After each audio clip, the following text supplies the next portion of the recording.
En ce temps-là, les disciples s'approchèrent de Jésus et lui dirent: Pourquoi leur parles-tu en parabole? Il leur répondit: À vous, il est donné de connaître les mystères du royaume des cieux, mais ce n'est pas donné à cela. À celui qui a, on donnera, et il sera dans l'abondance. À celui qui n'a pas, on enlèvera même ce qu'il a. Si je leur parle en parabole, c'est parce qu'ils regardent sans regarder, et qu'ils écoutent sans écouter ni comprendre. Ainsi s'accomplit pour eux la prophétie d'Isaïe. Vous aurez beau écouter, vous ne comprendrez pas. Vous aurez beau regarder, vous ne verrez pas. Le cœur de ce peuple s'est alourdi, ils sont devenus durs d'oreille.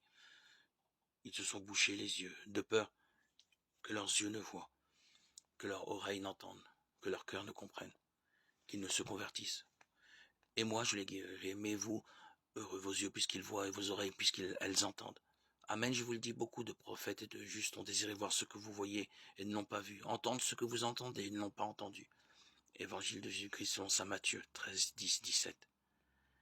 Prise dans son intégralité, la parole d'Isaïe est encore bien plus dure et bien plus effrayante que l'extrait cité par Jésus. Il est dit dans le livre d'Isaïe: Alourdis le cœur de ce peuple, rends-le dur d'oreille, bouche-lui les yeux. Il ne faut pas qu'il voie de ses yeux, qu'il entende de ses oreilles, que son cœur comprenne, qu'il se convertisse et qu'il soit guéri. Isaïe 6, 10. Le prophète échoue. Son message contredit trop fortement l'opinion dominante, les habitudes de vie bien ancrées.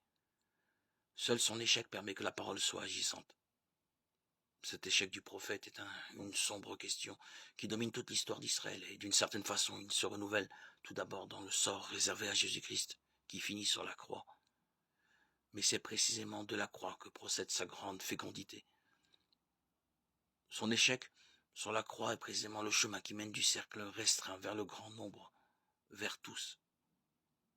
Et moi, quand j'aurai été élevé de terre, j'attirerai à moi tous les hommes. Jean 12, 32.